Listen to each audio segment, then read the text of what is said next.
여러분 안녕하십니까? GTT 코리아 웨비나 AI 시대 데이터 활용 높이는 데이터 품질 평가와 개선 전략 진행을 맡은 이양선입니다. 데이터가 핵심인 데이터 경제와 AI 시대에는 모든 산업 분야에서 데이터 기반의 의사결정도가 높아지고 있어 데이터의 신뢰성을 높이는 데이터 품질 평가가 중요해지고 있습니다. 이번 웨비나에서는 데이터 품질 관리 올인원 솔루션인 데이터 클리닉을 통해 조직과 기업이 데이터 활용을 높이는 데이터 품질 평가와 개선 전략을 살펴봅니다.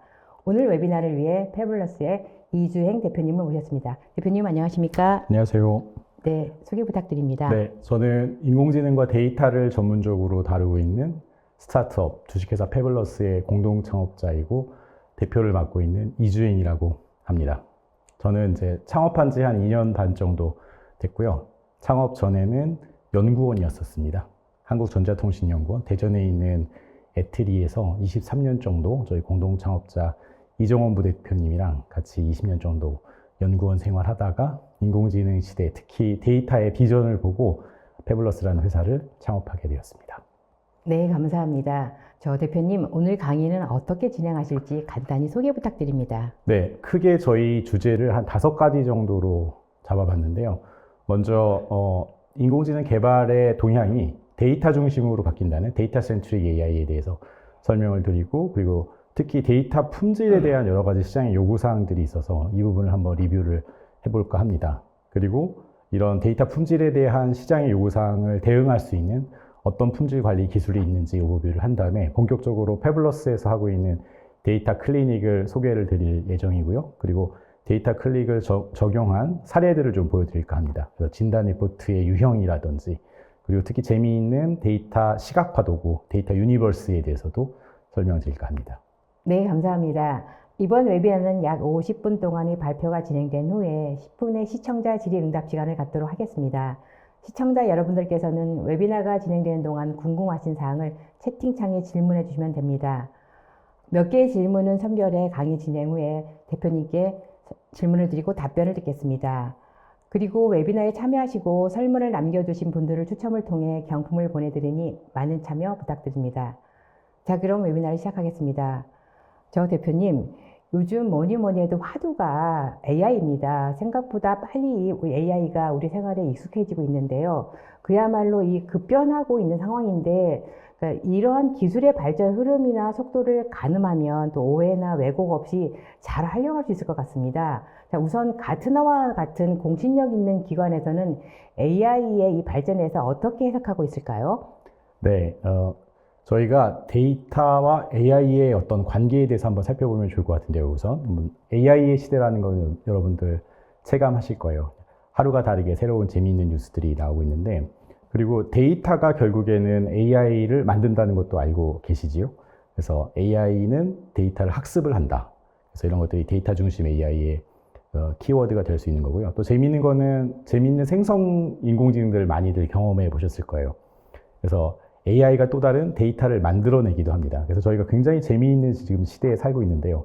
데이터가 AI를 만들기도 하고 AI가 데이터를 만들고 있는 이런 시대에서 어떤 산업 동향을 정리한 그 좋은 자료로서 말씀해 주신 가트너의 하이프 사이클이라는 게 있습니다. 그래서 매년 재미있는 주제들별로 발표가 되는데, 예를 들어서 2022년도에 AI 분야의 하이프 사이클은 이런 모양이에요. 제가 키워드만 한번 좀 발췌를 해보도록해요. 그래서 많이 들어보셨을 딥러닝이라든지 데이터 라벨링, 어노테이션, 컴퓨터 비전은 오른쪽에서 상단으로 올라가고 있어요. 이 부분은 굉장히 성숙한 분야라는 거고요. 같은 하이프 사이클에서 저희 같은 이제 스타트업들, 연구자들이 주목할 부분은 왼쪽입니다. 새롭게 등장한 키워드를 좀 봐야 되는데요.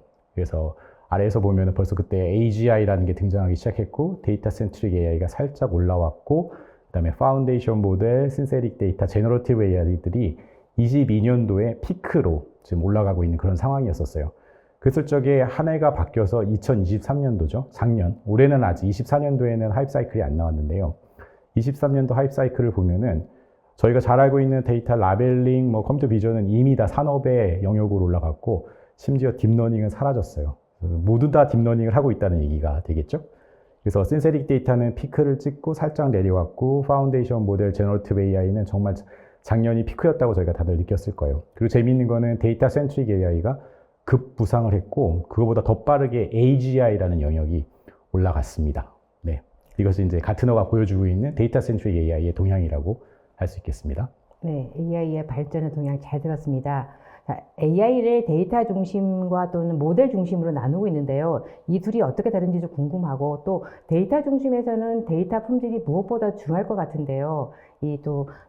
이 우리 IT계에 쓰이는 용어 중에서 가비진, 가비자웃, 쓰레기가 들어가면 쓰레기가 나온다라는 말이 있듯이 이 데이터의 품질은 사실은 AI의 영혼과 같다라고 볼 수 있을 것 같은데요. 네. 자, 그렇다면 이 AI 품질에 대해서는 어떤 것인지 좀 설명 부탁드립니다. 네, 좋습니다. 그래서 위에서는 저희가 키워드 중심으로 한번 봤다고 한다면은 좀 더 잘 이해하기 위해서는 인공지능 개발 프로세스에 맞춰서 키워드를 매핑해 보면은 좋을 거예요. 그래서 결국 AI가 하고자 하는 일은 실세계에서 뭔가 도움이 되는 지능을 찾아서 서비스를 만들어내는 거거든요. 그래서 이를 위해서 결국 현재의 인공지능은 기계학습이라는 방법을 씁니다. 이 얘기는 데이터를 배운다는 얘기예요. 그래서 딥러닝도 데이터를 배우는 거고 생성인공도 다 데이터를 배우는 건데 그래서 결국에는 잘하기 위해서 실세계를 대표하는 데이터를 잘 모아서 데이터를 가공하는 단계를 데이터 옵스, 데이터 오퍼레이션스라고 하고 거기서 잘 제공해주는 데이터를 가지고 학습을 하는 단계, 머신러닝 하는 단계를 데이터 오퍼레이션스라고 합니다. 주로 여기서 신경망을 디자인하고 GPU로 학습을 하는 일들을 하게 되는 거겠죠. 그래서 잘 만들어진 모델이라는 것을 실제로 웹페이지 등의 서비스로 올리게 되는 겁니다. 이때 초기에는 사실 MLOps 쪽에, 머신러닝 쪽에 신경을 다 많이 썼어요. 그래서 모델만 잘 만들면 된다. 이런 것들이 이제 모델 센트릭 AI였는데 시간이 지나면서 그게 아니었구나. 좋은 데이터가 좋은 인공지능을 만든다. 그래서 사회자님 말씀하신 것처럼 가비지 인, 가비지 아웃이 인공지능에도 적용된다는 알게 됐고 그렇다면 좋은 데이터가 뭐야? 데이터는 일단 많아야 되고 라벨은 정확해야 되는데 이거면 충분한 거 아닌가? 라고 생각했을 때 그렇지 않다라는 걸 알게 됐죠. 데이터가 부족하면은 합성 데이터로 메우기도 하고 그 다음에 라벨링의 품질이 데이터 품질은 전체가 다 아니라는 거예요. 분포적인 품질, 균질도라든지 바이어스 이런 거에 대한 것들이 인공지능의 성능에 상당한 영향을 미친다는 것을 알게 됐고 여기에 집중하는 그런 경향들을 또 데이터 센트릭 AI라고 볼 수 있겠습니다. 네, 대표님께서 말씀하신 것처럼 좋은 데이터가 좋은 인공지능을 만든다라고 하셨듯이 AI의 핵심은 데이터라고 할 수 있습니다. 자, 그래서 많은 이들이 AI에 열광하는 만큼 또 그 오류라든지 위험에 대해서도 우려가 큽니다. 자, 그렇다면 실제 현장에서는 어떤 문제들이 있을까요? 네, 지금 데이터 센트릭 AI를 통해 가지고서 데이터가 결국에는 인공지능의 성능을 좌지우지한다라는 것까지 알게 됐는데 사실은 데이터는 그 이상입니다. 그래서 99%의 성능 만족하는 거는 당연한 거고 그 외에 시장의 요구사항은 굉장히 다양한데요. 예를 들면은 인공지능은 윤리적이어야 된다 이런 데까지 가게 되는 거겠죠. 근데 그보다 더 현실적으로 현장에서 부딪힌 문제는 데이터는 재밌게도 늘 부족합니다. 그러니까 데이터가 저희가 10만 건 이미지를 만들었다고 해가지고 이게 5년 후에까지도 유효한 데이터가 아니에요. 그래서 오늘의 좋은 데이터는 내일도 좋다는 보장이 없습니다. 왜냐하면 상황은 계속 바뀌니까 신제품이 만들어지고 사용자의 취향도 바뀌다 보니 결국 AI가 학습해야 될 데이터들이 꾸준히 나오게 되는 겁니다. 그래서 만성적인 데이터 부족이라는 현상이 생기는 것이고요. 근데 급한 마음에 데이터를 개수만 늘려서 만들다 보면 결국 잘못된 방향으로 데이터를 수집을 하게 되다 보니 여기서부터 이제 일이 꼬이기 시작을 하는 거죠. 네. 그래서 우리가 데이터는 많은 것 같은데 왜 목표로 하는 성능은 안 나오지? 라고 하면서 이제 AI의 성능 정체를 경험하게 되면서 또 비용적인 부담을 그대로 안게 됩니다.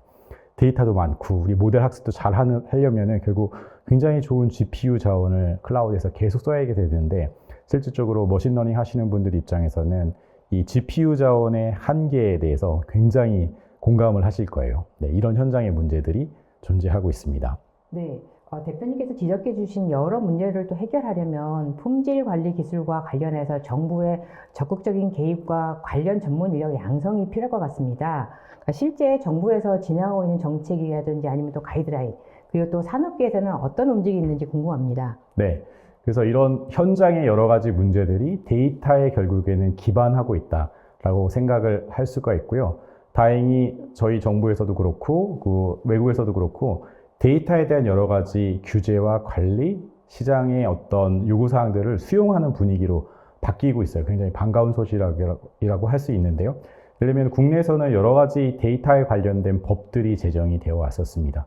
그래서 데이터 댐 프로젝트 같은 것도 할 수 있었고, 데이터 3법을 통해 가지고 데이터의 어떤 그 신뢰성이라든지 개인정보 보호에 대한 이슈들이 기본으로 깔려 있는 상태에서 데이터 기본법이라는 게 실제로 제정이 되고 이제 발효가 됐습니다. 그래서 데이터 기본법을 통해 가지고서 데이터는 이제 상품에 해당하는 거고, 데이터가 윤리적이어야지 인공지능이 똑똑해지는 거야라는 그런 취지하에서 데이터의 가치 평가 그리고 품질 평가 기반에서 가격이 산정돼야 되고 등등등 여러 가지 기반들이 법률적으로 제정이 되고 실제로 관련된 실제 액션들이 나오기 시작했고요. 해외도 마찬가지입니다. 해외도 저희보다 어떻게 보면 더 강력하게 인공지능의 데이터에 대한 그 규제들을 하고 있어요. 그래서 똑똑한 AI뿐만이 아니라 사회적으로 의미 있는 AI라고 한다면은 그 AI가 학습한 데이터 로그를 공개를 해야 됩니다. 그래서 이 데이터가 바이어스되어 있지 않은 라벨링의 품질은 사실은 그거는 당연한 겁니다. 어떻게 보면은 문법이나 맞춤법을 맞추는 그런 문제가 아닌 거예요. 그래서 그거는 당연한 거고 그 외에 여러 가지 분포적으로 윤리적으로 우수한지를 평가해야 되는 그런 그 법률들이 국내외에서 지금 제정이 되고 있는 그런 상황이고요. 그래서 이 그 문서를 한번 검색해 보시면은 도움이 많이 되실 텐데요. 정부에서 나온 작년도 11월에 나온 건데 데이터 경제 활성화 추진 과제에 보면은 잘 요약이 되어 있습니다. 그래서 데이터 기본법에 기반해 가지고서 데이터는 가치 평가, 품질 평가에 의해서 그 가격이 산정이 돼야 되는 거고 이런 것들을 주도하는 데이터 거래사라는 그런 제도들이 만들어지고 있고 특히 또 합성 데이터 얘기도 조금 하게 될 텐데요. 합성 데이터가 데이터의 안전한 유통 또는 데이터의 부족 문제를 효율적으로 해결할 수 있다는 것들도 정부에서 잘 인지하고 이런 분야로 산업과 기술을 육성하고 있는 그런 상황입니다. 그리고 데이터 거래사에 대해서 혹시 들어보셨는지 모르겠는데요. 저는 다행히 작년도 2기로 데이터 거래사 등록을 했습니다. 그래서 한 일주일 정도 풀로 40시간 교육을 받으면은 데이터 거래사 자격을 얻으실 수가 있는데요. 아마 지금도 1차 등록이 마감된 걸로 알고 있고요. 기회가 되신다면은 뭐 계속 있는 것 같으니까 꼭 들어보시면 좋을 것 같아요. 그래서 저는 이 교육을 통해 가지고서 데이터, 국내에 있는 데이터 비즈니스 제가 몰랐던 부분에 대해서 그리고 규제에 대해서 그리고 어떤 그 서포트에 대해서 굉장히 많이 공부가 된 그런 상황이었었어요. 그래서 특히 또 저희가 그 데이터 품질 인증기관, 가치 인증기관이라는 것들이 이제 또 생긴 것도 달라진 건데 그 전에도 데이터 품질 평가라는 그런 산업이 있었습니다. 근데 이 산업은 사실은 데이터베이스의 품질 평가에 가깝다고 볼 수 있어요. 그래서 데이터베이스의 정형 데이터에 대해서 뭔가 그 메타데이터가 예를 들면 인티저 컬럼에 뭐 텍스트가 오진 않았는지 이런 정합성을 본다든지 아니면 데이터 관리 체계는 우수한지 이런 거를 품질 평가를 하는 게 있었는데 이게 사실은 비정형 인공지능 학습 데이터에는 적합하지가 않아요. 그래서 이런 것들을 이제 인지를 해가지고 그 다행히 데이터 기본법에 따르면은 데이터 가치 평가 기관, 그다음에 품질 평가 기관들이 이제 지정이 됐습니다. 그래서 뭐 기술 보증 기관 같은 곳이 가치 평가 기관에 해당하는 거고, CAS 같은 그런 회사들이 데이터 품질 인증 기관이 되어서 올해부터 실제로 가치 평가 품질 인증을 하기 시작을 했고 아마 찾아보시면은 인공지능 데이터에 대한 품질 인증 지원 사업이 벌써 시작되는 걸로 알고 있습니다. 근데 안타깝게도 아직은 비정형 데이터에 대한 품질 평가는 기술도 아직 확보되지 않은 것 같고 이루어지지 않는 것 같습니다. 네, 이상이 아마 제가 알고 있는 그 국내의 데이터 품질에 관련된 그런 산업 동향이라고 볼 수 있겠습니다. 네, 대표님 말씀 들으니 그래도 조금은 안심은 됩니다. 왜냐하면 데이터 이 산업 자체가 굉장히 복잡하고 빨리 변하고 있고 굉장히 복잡하기 때문에 더 힘든 상황이고 또 젊은 인력을 수급하기도 어려운 상황인데 이러한 정부에서 움직임이 있다면은 차츰차츰 더 넓은 산업을 확대될 거라는 생각이 들고요. 자, 이제는 시청자분들이 궁금해하실 데이터 품질 관리 솔루션을 통한 데이터 평가에 대해서 알아봤으면 합니다. 말씀을 들으니 패블러스의 그 데이터 품질 평가 및 개선 솔루션인 데이터 클리닉이 국내외에서 인기를 얻고 있다고 들었습니다. 소개해 주실까요? 네, 좋습니다. 그래서 앞서 설명드린 것처럼 그 다행히 국내에서 인공지능은 결국 데이터의 품질에 기반하고 있고 그 다음에 여러 가지 데이터 품질에 대한 어떤 정책들이 나오고 있는 그런 상황인데 저희는 사실 2년 반 전에 창업할 때 이게 결국에는 비전이고 미래라고 생각을 해가지고 미리 이런 그 솔루션들을 만들어 놨었거든요. 그래서 참 다행이라고 생각을 합니다. 저희 솔루션의 이름은 데이터 클리닉입니다. 그래서 멋지게 등장하는 이 솔루션이 저희 진단보고서 웹페이지에 해당하는 건데요. 저희는 이제 데이터 클리닉에서 느끼실 수 있는 것처럼 데이터의 종합병원이라는 개념으로 데이터 클리닉을 디자인하고 그리고 구현하고 그 서비스를 하고 있습니다. 그래서 이름에서 아실 수 있는 것처럼 데이터는 어떻게 보면은 건강검진을 해야 되는 그런 대상이 되는 거예요. 그래서 데이터 품질 평가를 통해서 문제가 있다고 한다면은 진단보고서를 발급을 하고 그다음에 올바른 데이터 개선 방식을 처방을 해서 데이터를 개선해서 인공지능의 품질 향상까지 리포트하는 그런 도구가 되겠습니다. 여기 보여드리는 거는 이제 사용자들께서 접하게 되는 몇 가지 프로덕트 중에 하나로서 데이터 진단 보고서, 데이터의 품질 평가를 기록한 웹페이지 버전의 진단 보고서, 모바일 보고서, 그리고 예쁜 PDF, 또 인쇄본으로도 만들었는데 굉장히 반응이 좋습니다. 그래서 인쇄본 형태의 진단 보고서 형태를 보여드리고 있고요. 그래서 이런 데이터 클리닉을 통해서 결국에는 사용자들이 얻을 수 있는 효용이 무엇인가라고 생각해 보면 우선 저희는 굉장히 빠르게 효과적인 데이터 진단을 전달해 드릴 수 있다고 생각을 합니다. 예를 들면은 한 10만 개 정도의 이미지에 대해서 1시간 이내에 데이터의 품질 평가를 해 드릴 수 있다거나 아니면은 데이터에 문제가 있다고 했을 적에 합성 데이터 말씀 많이 들어보셨을 거예요. 데이터 부족하니까 우리 데이터 좀 넣어야 되지 않을까? 그럼 어디에 얼마나 넣어야 되지? 이런 거에 대해서 사실은 알려져 있는 바가 없잖아요. 근데 데이터 클리닉은 결국에는 그런 문제를 해결하는 것에서 출발했다고도 볼 수가 있습니다. 그래서 정밀 타겟팅에서 단 5%의 데이터로도 2%의 성능 향상한 그런 사례들이 있습니다. 그래서 인공지능을 학습해 보신 분들께는 이 2%라는 숫자가 얼마나 큰 숫자인지 공감을 하실 거라고 생각을 하고요. 그리고 또 효율의 문제도 있습니다. 그래서 자원의 효율, 스토리지의 효율, 비용의 효율 등이 있을 수 있는데요. 데이터가 많다고 좋은 게 아니라 꼭 필요한 데이터가 알맞게 있어야 됩니다. 그래서 예를 들면 이것도 데이터를 90%로 줄인 거예요. 예를 들면 10%의 데이터만 가지고도 뭔가 타스크를 돌렸을 적에 성능평이 5%밖에 줄지 않는 거예요. 그 얘기는 뭐냐면 초기에 인공지능을 학습을 한다든지 데이터를 저장할 적에 서머리를 저장할 수 있다는 그런 기능들이 되겠죠. 그래서 이런 것들이 키 베네핏이라고 할 수가 있겠고요. 그래서 이런 일들을 해주는 데이터 클리닉은 이런 식의 구성을 가지고 있습니다. 그래서 처음에는 데이터 진단해주는 파트가 있고요. 두 번째는 개선해주는 파트가 있어요. 그래서 사실 저희는 애트리에서 창업을 하기 전에는 합성 데이터를 만드는 연구팀이었었습니다. 그래서 합성 데이터를 어떻게 하면 잘 만들어야 될까 하다가 결국 우리 합성 데이터 너무 오남용하는 거 아닌가? 진단에 기반해야 될 텐데 진단은 어떻게 하지? 그래서 논리적으로 전개를 하다 보니까 이렇게 큰 그림이 나오게 된 건데요. 그래서 데이터 렌즈라는 파트, 왼쪽 위에 있는 렌즈라는 게 저희한테는 가장 중요한 기술적인 차별점이라고 볼 수가 있고요. 그래서 데이터 렌즈를 통해서 데이터에 어떻게 보면 엑스레이, MRI, PET 촬영 같은 것들 하게 되는 거고, 그래서 그 이미지를 보고서 실제로 여러 가지 측정을 하게 되는 거죠. 구멍이 있는지, 밀도의 그 밸런스는 맞는지, 그런 것들을 데이터 클리닉 진단 보고서에다가 적어 드리고 개선의 가능성을 같이 설명을 드린 다음에 그리고 나서 실제로 고객이 오케이 하시면은 그러면은 개선을 하게 됩니다. 그래서 개선의 방법은 크게 이제 두 가지를 볼 수 있는데 데이터 부족하다 그러면 이제 벌크업 하는 거죠. 근육을 늘리는 것처럼 합성 데이터를 추가해서 데이터를 벌크업 할 수 있고 데이터가 너무 많은 것 같아 쓸데없이 그러면 과감하게 줄입시다 해서 데이터 다이어트를 해서 그래서 이제 데이터를 개선한 거를 제공해 드림과 동시에 재미있는 거는 데이터 렌즈가 신경망이에요. 그래서 바로 쓸 수 있는 인공지능 학습에 바로 쓸 수 있는 신경망이기 때문에 저거를 조금만 가공하면은 개선된 데이터를 가지고 바로 품질 평가를 할 수도 있는 그런 상황이 되겠습니다. 네, 말씀을 들어보니 데이터 품질 관리에 오르는 솔루션이라는 점에서 요즘 기업에게 꼭 필요할 것 같습니다. 자, 그러면 이제는 데이터 클리닉의 단계별 데이터 품질 관리 방법을 살펴봤으면 합니다. 자, 우선 대표님께서 말씀하셨던 데이터 품질 진단과 개선은 어떻게 이루어지나요? 네, 이 아키텍처가 구동되는 그런 프로세스와 개념들을 조금 더 자세히 설명드려보면 좋을 것 같은데요.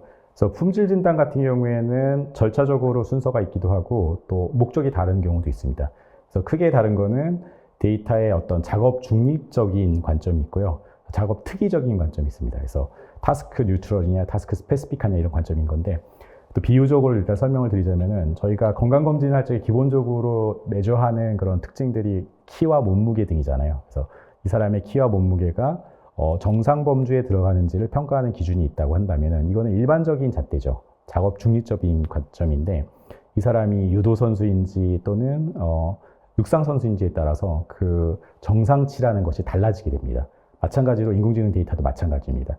데이터가 그 자체로서 쓰임에 상관없이 품질을 평가할 수 있음과 동시에 이 데이터가 클래시피케이션용이냐 아니면 아웃라이어 디텍션용이냐에 따라서 조금 다른 관점으로 데이터를 바라보기도 하게 되죠. 또 한 가지는 그 레벨이 있습니다. 진단의 레벨이. 예를 들면 청진기로 진단을 하느냐, 엑스레이나 위장 조형 촬영을 하느냐, 아니면은 페트 같은 첨단 의료 이미징을 하느냐, 그런 차이로 비교를 해볼 수 있을 텐데요. 그래서 진단 레벨 1은 여러분들이 익숙하신 EDA 같은 걸 거예요, 아마.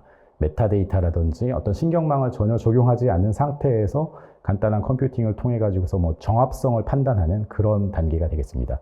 그래서 아까 설명드렸던 데이터 품질 기관들이 인공지능 정형 데이터에 대해서 품질 인증한다는 게 아직은 안타깝게도 레벨 1만 해드리는 걸로 알고가 있어요. 하지만 데이터의 레벨 1 진단만 가지고는 말씀드린 것처럼 문장에서의 문법과 아니면 맞춤법의 오류 정도밖에 찾는 게 아닌 거거든요. 그래서 분포적인 그런 속성을 찾기 위해서는 결국에는 인공지능을 적용해야 됩니다. 그래서 인공지능 기법을 통해 가지고서 데이터의 분포를 찾아내는 게 레벨 2, 레벨 3 진단이라고 볼 수가 있고요. 그래서 2와 3의 차이는 뭐냐면은 이 데이터에 특이적으로 가공된 렌즈를 쓰느냐 아니면 일반 기성품 렌즈를 쓰느냐의 차이라고 볼 수 있습니다. 그래서 기성품 렌즈를 보더라도 굉장히 빨리 특성들을 볼 수가 있고 기성품 렌즈에 잘 어울리는 데이터가 있을 수도 있고 한 번 렌즈를 가공하면 그 렌즈를 가지고 계속 쓸 수 있기 때문에 꽤 빨리 진단이 됩니다. 하지만 이 데이터가 굉장히 특이한 데이터다. 그래서 일반적으로 없는 데이터이라고 한다면은 특이한 렌즈를 만들어서 결국 학습을 하게 됩니다. 저희도 학습을 해서 이 데이터의 분포를 찾아내고 여러 가지 특정을 통해서 진단 보고서를 적게 되겠죠. 이것이 이제 진단의 과정이라고 한다면은 그 다음에 진단을 통해서 데이터의 특성을 알게 되면은 저희가 가지고 있는 몇 가지 또 기술을 통해 가지고서 데이터를 개선을 하게 되는데요. 그래서 데이터 벌크업과 다이어트는 좀 전에 말씀을 드린 것처럼 데이터에 구멍이 있다, 밀도가 낮다 그러면은 합성 데이터를 넣어준다든지 정밀 타겟팅해서 여기 특별히 데이터가 너무 몰려 있는 곳이 있어 그러면은 데이터를 빼도 아무런 상관이 없어 그러면 데이터 다이어트를 하게 됩니다. 후반부에서 그런 실제 이그젬플들을 보여드릴 예정이고요. 그리고 또 한 가지는 데이터 레플리카라는 게 있습니다. 이 레플리카는 복제라는 의미잖아요. 그래서 이거는 뭐냐면은 분포적인 성질, 통계적인 성질은 그대로 유지하지만 데이터가 가지고 있는 보안이나 프라이버시 문제들은 해소해서 약간의 변형을 줘서 데이터가 안전하게 유통될 수 있는 그런 개선책을 또 저희는 데이터 레플리카라고 부르고 있고요. 그래서 이런 개선도 진단 다음에 체계적으로 이루어집니다. 그래서 어떻게 보면 이런 진단 방법론을 오남용하는 게 아닌 거죠. 체계적으로 진단을 해서 정밀 타겟팅해서 효과 면에서 비용 면에서 가장 최적화되도록 데이터를 개선을 해서 역시 개선된 데이터와 진단 보고서를 제공해 드리게 되겠습니다. 그래서 이런 것들이 데이터 진단에서 레벨 3의 차이를 보여드리는 어떤 이그젬플이 될 텐데요. 이건 버드 데이터셋이라는 게 있습니다. 그래서 버드 데이터셋의 레벨 2 진단의 결과는 어떻게 보면 클러스터들이 보이는데 레벨 3, 이 데이터의 특이적인 렌즈로 봤을 적에는 클러스터가 보이지 않아요. 그래서 결국엔 이 데이터는 결과적으로는 좋은 데이터라는 건데 궁합이 잘 맞지 않는 데이터 렌즈를 쓰게 되면 결론적으로 결과는 빨리 나올 수 있지만은 정밀한 진단은 어려울 수 있다. 그런 예제가 되겠고요.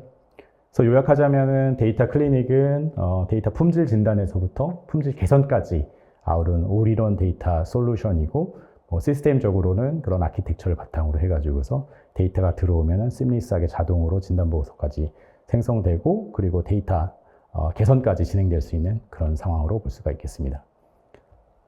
그래서 이런 데이터 클리닉을 통해서 사용자들이 얻으실 수 있는 베네핏을 요약을 일단 해본다면요.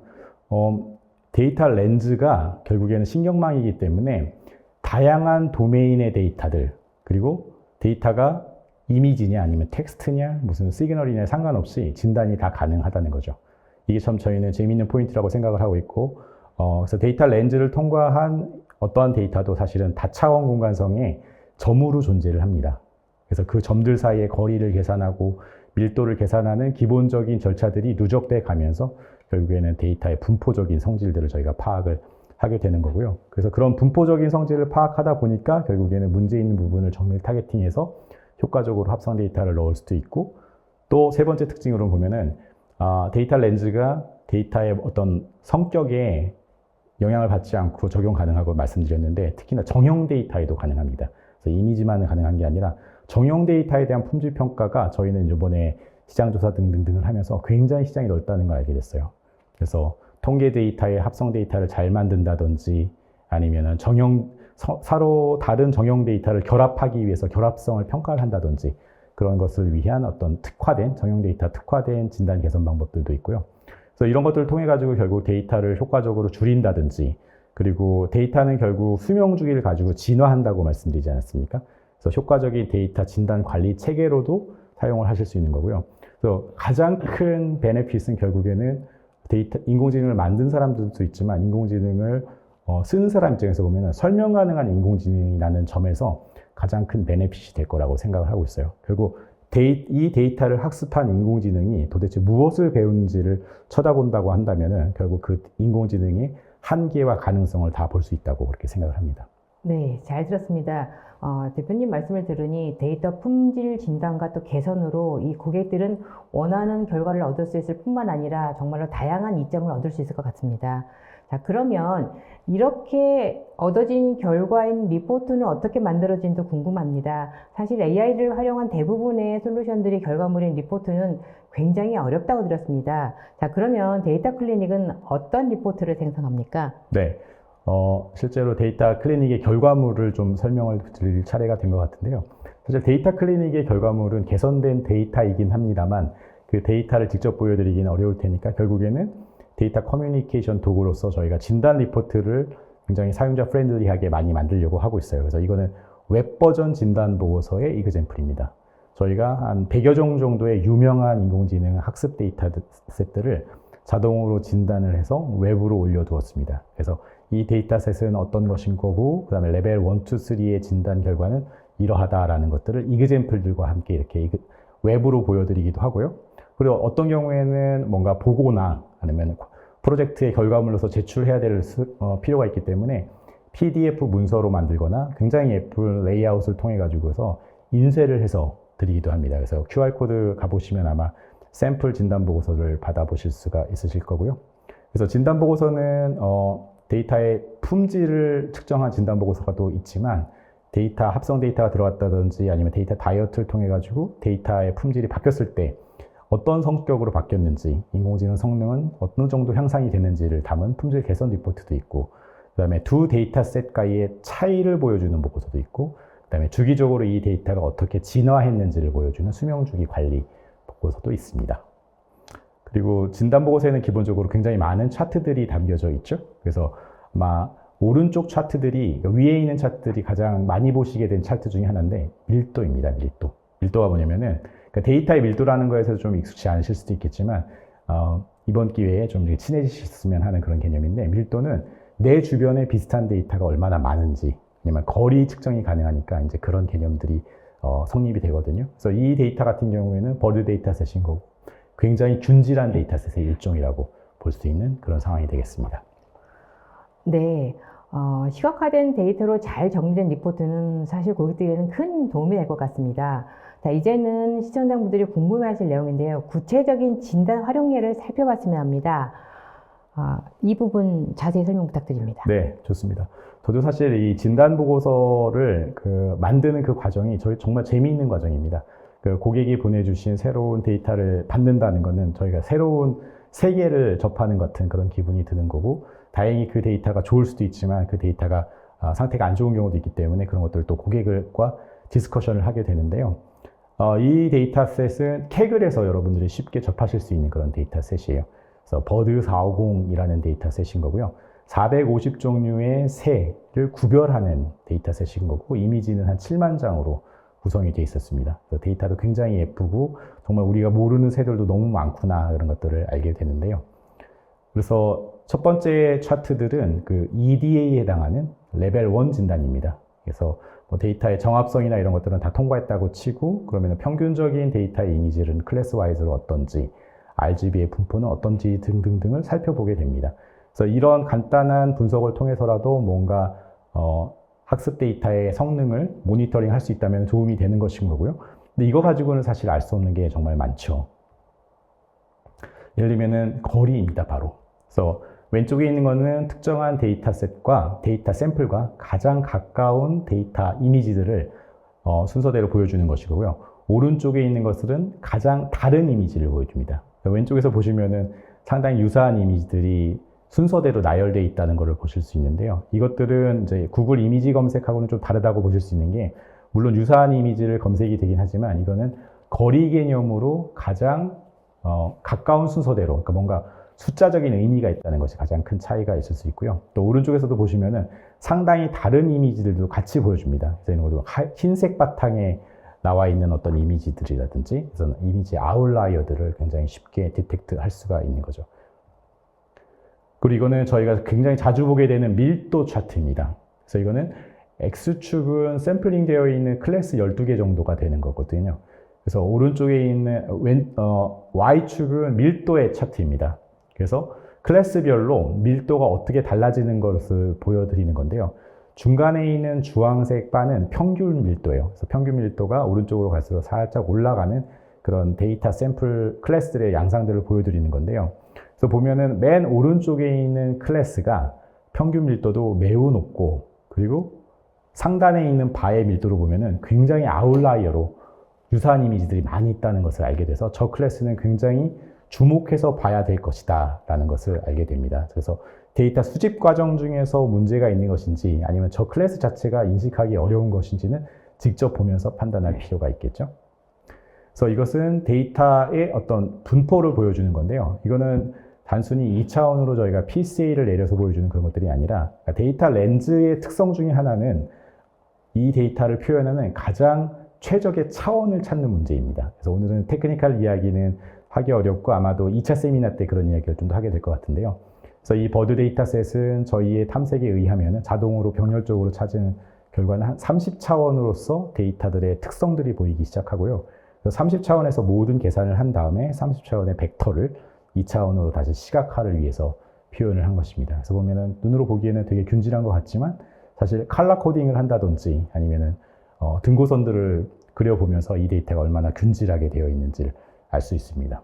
그래서 이 데이터셋은 다음에 볼 데이터셋에 비하면 정말 좋은 데이터셋이라는 것을 이제 아시게 될 텐데요. 그래서 데이터 품질은 사실은 상대적인 면이 많습니다. 시간에 따라서 데이터가 좋아지는구나 라는 요소도 있고, 이 데이터셋에 비해서 이 데이터는 굉장히 좋구나 그런 면이 있지, 사실 절대적으로 이 데이터가 좋다 나쁘다를 말하기는 어려운 경우도 사실은 좀 있습니다.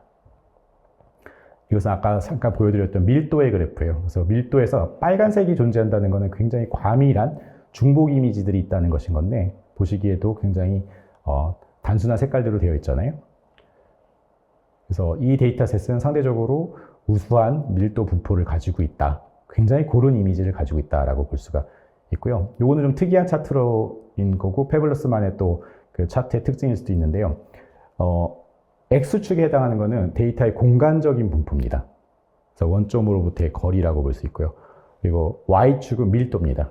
그래서 보통의 좋은 데이터들이 저렇게 날개 모양으로 데이터들이 이렇게 분포가 되어 있어요. 그래서 단순하게 날개만 있다면 저 데이터는 굉장히 좋은 데이터라고 볼 수 있는데, 아쉽게도 약간의 아웃라이어들이 있어서 Y축 부분에 조금 샘플들이 존재를 하는데, 저것들을 데이터 다이어트 기법 등으로 제거를 한다면 굉장히 우수한 데이터가 될 것이라고 또 예상을 해볼 수가 있겠죠. 그래서 다양한 샘플들을, 이상 케이스들을 또 보고서에 담아드리는데요. 그래서 위에서 보시면은 여기서 굉장히 중복된 이미지들이 존재한다는 걸 알 수 있습니다. 그래서 저런 것들은 동일한 이미지이기 때문에 개수만 늘린다고 학습에는 전혀 도움이 되지 않고 오히려 바이어스를 만들어낼 수가 있고요. 또 밑에 있는 데이터셋들 보면은 밀도가 굉장히 낮은 데이터셋들이에요. 그래서 저런 데이터셋들은 데이터 전체 분포에서 굉장히 특이한 케이스들인 거고, 저 녀석들이 뭔가 인식을 어렵게 한다든지 아니면 아웃라이어인지 한 번 더 검토해 볼 필요가 있다는 것을 이야기해 줍니다. 네, 잘 들었습니다.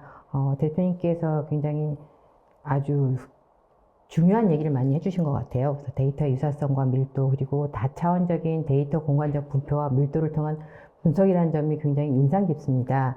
자, 이외에도 이러한 방법들은 다양한 분야에도 활용됐을 것 같은데요. 또 다른 활용 예도 설명해 주십시오. 네, 그래서 앞서서 보여드린 데이터는 굉장히 예쁜 데이터셋이라고 볼 수가 있고요. 이제는 조금 현실의 데이터셋을 저희가 한번 볼 필요가 있는데요. 이 데이터셋은 AI 허브에서 구하실 수 있는 반려동물의 엑스레이 이미지입니다. 그래서 골절인지 아닌지를 디텍트하기 위한 데이터셋인 거고, 아마 이미지는 한 12만 장 정도 있는 것 같고, 7종의 골절 부위, 그래서 뭐 배라든지 사지라든지 등등등의 골절 부위별로 클래스가 나뉘어져 있고요. 그리고 또 정상 케이스와 비정상 케이스가 한 7대3 정도로 나뉘어져 있는 그런 데이터셋인 것 같았습니다. 그래서 이 데이터셋들에 대해서 한번 저희가 데이터 클리닉을 적용을 해봤는데요. 그래서 먼저 왼쪽에서 보시면은 한 특정 이미지들 샘플링을 했을 적에 유사한 이미지들을 검토를 했습니다. 그래서 보시면은 굉장히 유사한 이미지들이 벌써 많이 보이기 시작하고요. 또 오른쪽에서 다른 이미지들, 어떤 특정 이미지로부터 거리상 굉장히 떨어져 있는 녀석들을 고르게 되면, 근데 결국 저 먼 이미지라는 거는 다른 모든 이미지들로부터 먼 이미지들일 가능성이 크거든요. 보시면은 이미지가 굉장히 크롭이 되어 있다든지 아니면 흑백이 반전되어 있다든지 이상한 이미지들이 이제 보이기 시작합니다. 그리고 이제 밀도입니다. 그래서 아까 버드 데이터셋에서 밀도의 변화를 본다고 한다면은 뭐 살짝 우상향하는 그런 아웃라이어들이 약간 있었었는데, 여기서 보시면은 굉장히 밀도 차이가 크다는 걸 보실 수가 있어요. 그래서 오른쪽에 있는 한 대여섯 개는 밀도 구간이 굉장히 클 뿐만 아니라 대부분의 데이터들이 굉장히 상향의 높은 밀도를 갖는 데이터셋들이, 그러니까 중복이 굉장히 많다는 것을 알 수가 있겠죠. 저런 부분들은 면밀히 볼 필요가 있는 거고, 그래서 아무리 같은 자세로 반려견들이나 반려묘들을 촬영을 했다고 하더라도 뭐 저런 식으로 같지는 않을 거기 때문에 아마 틀림없이 강한 데이터 중복 문제들이 있을 것으로 예상이 되고요.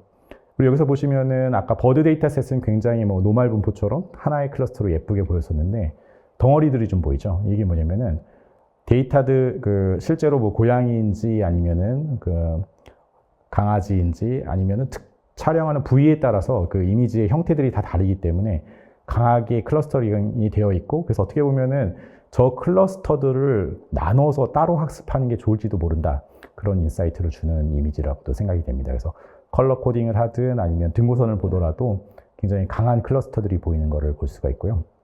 그래서 아까 밀도의 분포를 봤다면 이거는 공간적으로 또 매핑을 해본다고 했을 적에 굉장히 빨간 영역들이 많이 보이죠.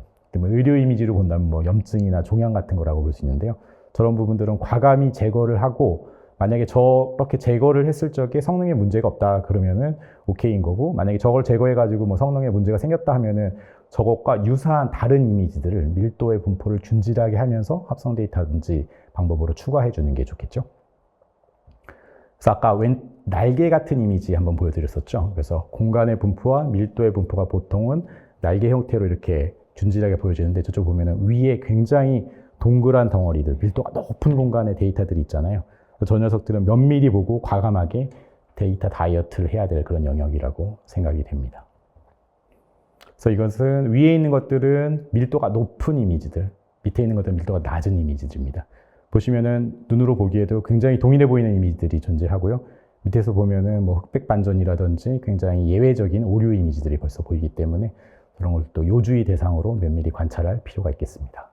대표님 말씀을 들으니 사실 최근에 이 데이터에 관련된 여러 가지 데이터 셋들이 많이 나오고 있는데, 기존의 데이터 셋에 대한 걱정이 사실 듭니다. 네. 하지만 밀도에 의한 또 데이터 평가는 정확도가 높고 활용도가 높을 것 같습니다. 자, 아무래도 이 데이터 이야기가 굉장히 깊숙하고 이렇게 어렵다 보니까 정말 어려운 일이 아닌가라는 걱정도 되긴 해요. 그래서 이제 고객들 입장에서는 좀 더 쉽게 좀 소통할 수 있는 다른 툴이 있었으면 좋겠다는 생각을 하실 것 같아요. 그래서 이번에는 데이터 커뮤니케이션 도구인 데이터 유니버스에 대해서도 알고 싶습니다. 네, 좋습니다.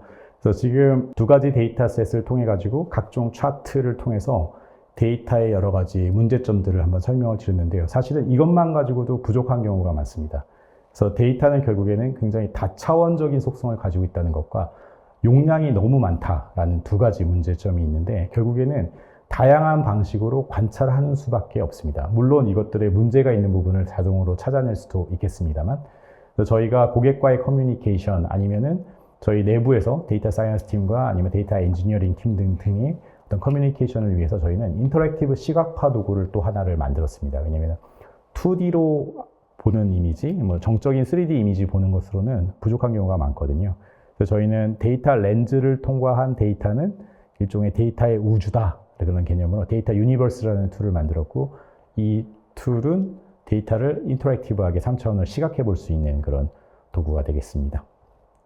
그래서 이거는 저희 유튜브에 올려놓은 데이터 유니버스 홍보 영상에 해당하는 건데요.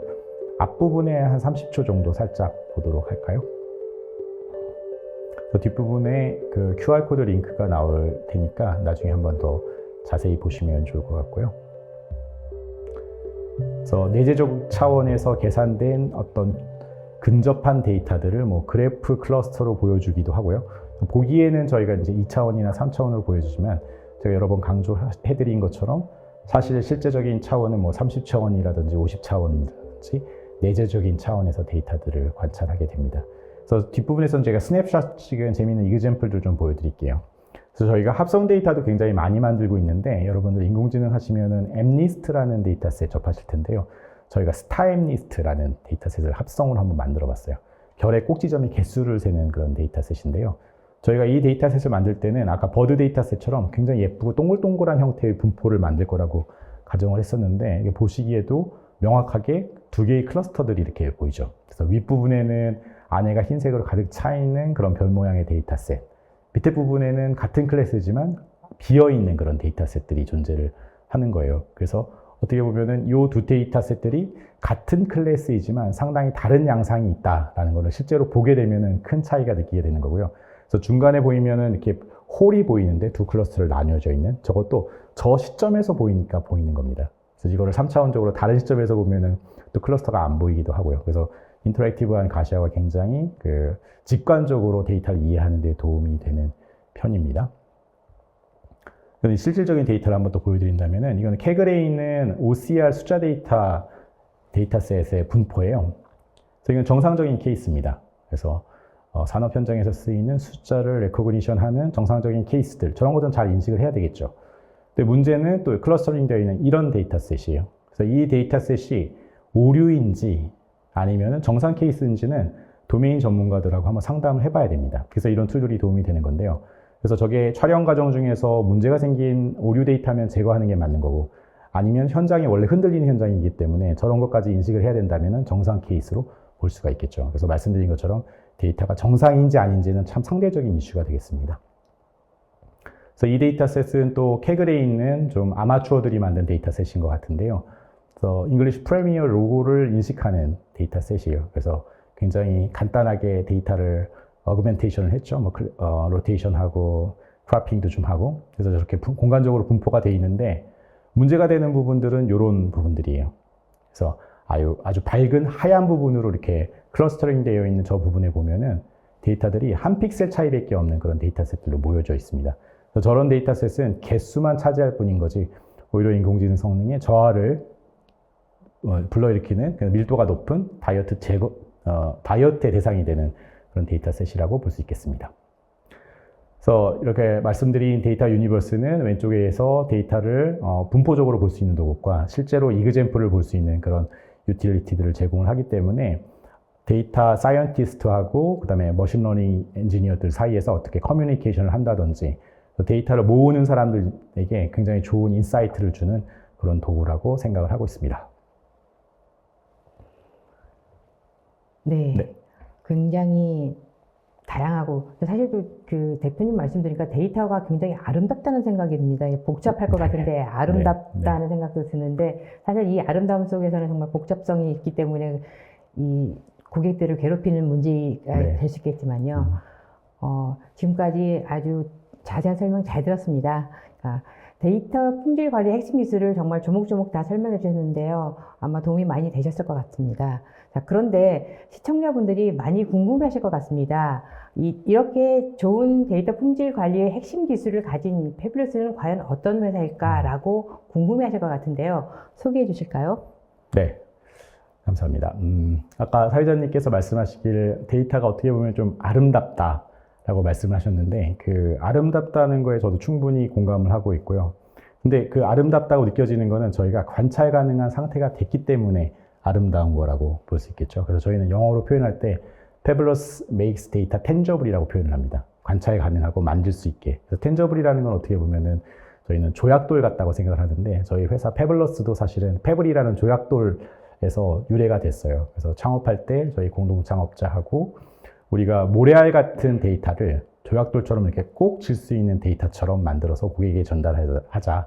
그래서 그런 데이터는 멋진 조약돌이다. 그래서 영어로 fabulous pebble 합쳐서 페블러스라고 그렇게 만들게 됐고요. 저희 회사 2년 반 됐고 현재 한 18명 정도의 정직원하고 한 7명 정도 되는 인턴 학생들이 같이 일을 하고 있습니다. 데이터 사이언스, 데이터 엔지니어링, 데이터 솔루션, 커뮤니케이션, 인터랙션 등등등 보시면 아시겠지만 굉장히 다차원적인 방법으로 데이터를 관찰을 해서 고객에게 가치를 전달해드리는 그런 연구 개발을 하고 있는 딥테크 스타트업이라고 할 수가 있겠고요. 여기 보여드리는 사진은 저희가 올해 처음으로 CES에 나갔어요. 현대차가 저희 투자자이기도 하고 고객이시기도 한데요. 현대차 부스에 나가서 페블러스의 데이터 클리닉의 여러 가지 면모들을 보고서 유니버스 등등 설명드렸을 적에 굉장히 반응이 좋았습니다. 그래서 이를 통해 가지고서 저희가 데이터 클리닉이 시대에 굉장히 잘 맞는 도구라는 점에 대해서 굉장히 용기를 얻어서 열심히 지금 사업을 하고 있고요. 다행히 이제 여기 장표에서 보여드리는 것처럼 IGT 같은 그런 큰 외국 회사들이 저희한테 컨택이 오셔가지고 실제로 작업을 시작을 했습니다. 그래서 IGT 같은 경우에는 뉴욕 증시에 상장된 한 3만 명 정도 일하는 IT 회사예요. 그래서 이분들이 데이터 보내주시는 건 한 100만 개 또는 1000만 개 되는 데이터 속에서 뭔가 좀 보물을 찾아달라 해서 그런 분석하는 작업을 데이터 클리닉을 통해서 하고 있기도 합니다. 그래서 저희는 연구원 출신의 어떤 그런 성향답게 기술 개발에 굉장히 진심이고요. 그래서 저희가 만든 데이터 클리닉은 이미 미국 특허가 2개 정도 등록이 되어 있고요. 한 30개 정도의 특허가 현재 출원이 되어 있고 저희 좋은 고객들에게 저희의 기술력을 서비스하고 있습니다. 그래서 데이터 클리닉은 결과적으로는 제너럴한 데이터 옵스 툴로서 성장하기를 저희는 원하고 있습니다. 특정 영역에만 한정되는 게 아니라 데이터 렌즈를 통해 가지고서 나오는 어떤 중립적인 그 형태들을 저희만의 데이터 품질 진단 프레임워크를 이용을 해 가지고서 데이터의 도메인에 상관없이 모델러티에 상관없이 품질 진단을 하려고 하고 있고 그러다 보니 이제 모빌러티라든지 스포츠라든지 메타버스, 자원 재활용, 금융, 패션, 제조업으로 데이터 클리닉의 적용처를 실제로 넓히고 있습니다. 제가 말씀드린 이 분야들은 실제로 POC 이상의 저희 실적이 있는 그런 도메인이 되고 앞으로 저 도메인들은 더 늘어나고 저 도메인을 서포트하기 위해서 아마 데이터 클리닉이 좀 더 발전할 것으로 그렇게 생각을 하고 있습니다. 네, 이상으로 페블러스와 데이터 클리닉에 대해서 설명을 모두 드린 것 같습니다. 네, 아름다운 데이터를 만들어서 고객의 손에 쥐어주는 데이터 전문 기업 페블러스의 행보가 기대됩니다. 저 대표님 2주 후에도 이 웨비나가 예정되어 있는데요. 잠깐 소개해 주실까요? 네, 오늘은 데이터 클리닉의 오버뷰와 데이터 품질 평가 동향에 대해서 설명을 드렸다고 한다면은 2주 세미나는 조금 더 사례 위주로 인덱스 있게 설명을 드리려고 합니다. 그래서 데이터 진단 보고서에 들어와 있는 차트 외에 어떤 정량적인 숫자들이 들어있는지 그리고 그 차트에 기반해서 정밀 타겟팅에서 어떻게 합성 데이터를 넣었고 그리고 또 데이터 다이어트를 했는지 그리고 정형 분야에는 어떻게 데이터 클리닉이 적용될 수 있는지 등의 사례들을 2차 세미나 때는 좀 더 재미있게 들려드릴까 합니다. 네, 기대됩니다. 네, 대표님께서 강의하시는 동안 시청자분들이 반응이 뜨거웠습니다. 질문도 상당히 많이 쏟아졌는데요. 시청자분들이 주신 소중한 질문 몇 개를 골라봤습니다. 질문 드리겠습니다. 네. 네, 우선 정형 데이터에 대해서도 데이터 클리닉 품질 진단이 가능한가요? 라고 하셨는데요. 네. 제가 주로 이미지 위주로 설명을 드려가지고서 정형 데이터에 대해서 궁금하실 텐데요. 저희도 정형 데이터에 매우 진심입니다. 계기가 된 거는 제가 아까 말씀드린 데이터 거래사 교육을 받으면서 정형 데이터 시장이 굉장히 크다는 걸 알게 됐고 수요가 굉장히 많다는 걸 알게 됐고요. 그래서 저희가 딥테스트 베드 같은 그런 엑셀레이션 프로그램을 통해 가지고 실제로 금융권 데이터들을 다루는 일들을 하고 있습니다. 그래서 통계정보원이랑도 통계 데이터를 다루는 일들을 하고 있고 그래서 정형 데이터에 대해서도 데이터 클리닉 적용이 가능하고 또 다른 방법으로 합성 데이터를 만들거나 데이터 다이어트를 그렇게 해내고 있습니다. 네, 다음 질문 드리겠습니다. 데이터 클리닉을 사용하여 데이터 품질을 진단하려면 솔루션을 도입해야 하나요? 데이터를 업로드하고 서비스를 받게 되나요? 라고 하셨는데요. 서비스에 대한 질문을 하셨습니다. 네, 데이터 클리닉 서비스 받으시려면 기본적으로는 데이터를 저희들에게 보내주시는 게 가장 간편한 방법이 되고 있고요. 그리고 굉장히 많은 분들이 직접 데이터 클리닉을 써보시길 원하시고 계세요. 근데 지금 현재로서는 데이터를 보내주시면은 저희 데이터 엔지니어, 데이터 사이언티스트, 그 다음에 커뮤니케이션 인터랙션 팀에서 데이터를 요모조모 다루고 관찰하고 그 다음에 이제 관찰 가능하게 보고서를 만드는 작업들을 내부에서 해드리고 있거든요. 근데 이 절차가 아직은 꽤 복잡하기 때문에 아마 직접 쓰시기에는 좀 어려움이 있으실 거라고 생각을 하고 있어요. 근데 장기적으로는 저희는 데이터 클리닉을 공개 가능한 API로 만든다든지 아니면은 B2B SaaS로 만든다든지 아니면은 온프레임으로 설치하는 방향으로 좀 개발을 하고 있습니다. 네, 편리한 방향으로 지금 개선하고 있다니 기대가 됩니다. 네. 데이터 보안 이슈가 있는데 온프레미스로도 솔루션 도입이 가능한가요? 라고 하셨는데요. 네. 보안 이슈가 사실 제일 큽니다. 그래서 저희 지금 하시는 분들은 대부분 NDA를 맺는다든지 그런 방법으로 선 NDA를 맺으시고 데이터를 보내주시는 경우들이 있고요. 그래서 앞서 말씀드린 IGT와 같은 해외 회사들도 그 수백만 건의 데이터를 보내주실 때도 NDA 맺은 상태에서 보내주시기도 합니다. 그리고 특히나 금융권 데이터 같은 경우에는 최근에 저희가 그 금융보안원에 굉장히 좋은 솔루션이 있다는 것을 알게 되었거든요. 그래서 데이터 중립적인 구역이 있고, 그래서 민감한 데이터를 보내주시고, 저희가 거기다가 데이터 클리닉을 설치를 하면은 굉장히 안전하게 데이터 클리닉을 돌릴 수 있다는 그런 방법도 알게 되어 있습니다. 그래서 기본적으로는 데이터 클리닉은 앞서 말씀드린 것처럼 저희들이 직접 운영을 해서 결과물을 보내드리는 형태이긴 한데, 보안 문제가 신경 쓰인다면 한 가지 또 그 쉬운 방법이 있는 게 저희가 데이터 렌즈만 보내드릴 수가 있어요. 그래서 데이터 렌즈를 통해 가지고서 고객의 데이터를 고객의 서버에서 가공을 해서 이미징 결과를 보내주시면 저희가 데이터 진단을 해드릴 수가 있습니다. 그게 뭐냐면은 엑스레이를 저희가 직접 찍는 게 아니라 엑스레이는 고객이 직접 찍으시고 그 엑스레이 이미지만 저희한테 보내드리면 그걸 진단을 저희가 해드릴 수 있다는 그런 개념이 되겠습니다. 네, 다음 질문 드리겠습니다. 데이터마다 특성이 다른데 일관적인 잣대로 품질을 진단할 수 있는 건가요? 라고 하셨는데요. 네, 이것도 조금 언급드린 부분도 있는데 그 데이터 중립적인 특징이 있고 타스크 중립적인 진단이 있고 특이적인 진단이 있다고 말씀을 드렸었습니다. 그래서 이 데이터가 어디에 쓰일지에 상관없이 데이터가 고른 분포를 가지고 있는지 등등등은 데이터의 종류에 상관없이 데이터 렌즈 이미징을 통해 가지고서 진단을 할 수가 있습니다. 근데 이 데이터가 어디에 쓰이는지가 또 알려진다고 한다면은 거기에 맞게 좀 더 정밀하게 데이터의 문제들을 파악을 할 수가 있고요. 물론 이 데이터가 이미지인지 정형 데이터인지 텍스트인지 뭐 LLM을 위한 데이터인지에 따라서 바라보는 관점은 좀 다르긴 하지만 저희는 기본적으로는 데이터 클리닉 프레임워크 안에서 데이터 진단을 하고 있습니다. 네, 다음 질문 드리겠습니다.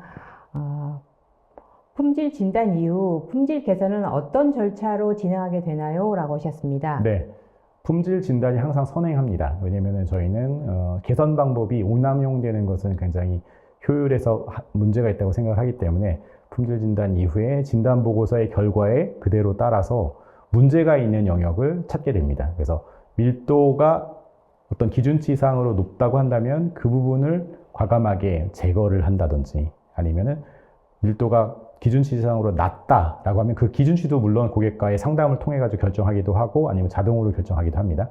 거기에다는 생성 모델을 이용을 해가지고 합성 데이터를 만들어냅니다. 그래서 저희가 데이터 렌즈 레벨 3에 해당하는 렌즈들은 전부 다 합성 데이터를 만들 수 있는 생성 AI와 연계되어 있습니다. 그래서 그런 식으로 합성 데이터를 체계적으로 만들어서 데이터의 품질 개선을 하게 됩니다. 네, 다음 질문 드리겠습니다. 데이터 아무래도 굉장히 궁금하실 것 같은데 이 부분이. 네. 네, 데이터 품질 평가 잘 들었습니다. 그런데 비용과 진단 시간은 어느 정도 되는지요? 라고 하셨습니다. 네, 많은 분들이 궁금해하시는 파트인데요. 그래서 결국 비용은 데이터의 크기하고 그 데이터의 크기는 결국에는 시스템 운영 시간에 연결이 되고요. 또 데이터의 단순한 크기 외에도 데이터가 복잡한 경우들이 있습니다. 뭐 클래스가 많다든지 아니면은 그런 경우에는 그래서 이런 것들을 고려할 적에 시스템 뭐 운영 비용이라든지 그 전담 인원들이 참여하는 비용 그리고 서비스 기술료 등이 가격 결정 요소가 될 것이고요.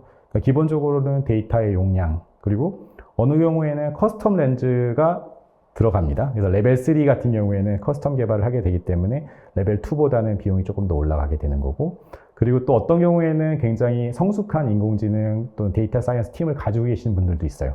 근데 그렇지 않은 분들도 있습니다. 그런 경우에는 또 컨설팅이 기본적으로 들어가거나 아니면 다양한 절차에서 저희들이 또 컨설팅을 해드리기도 하거든요.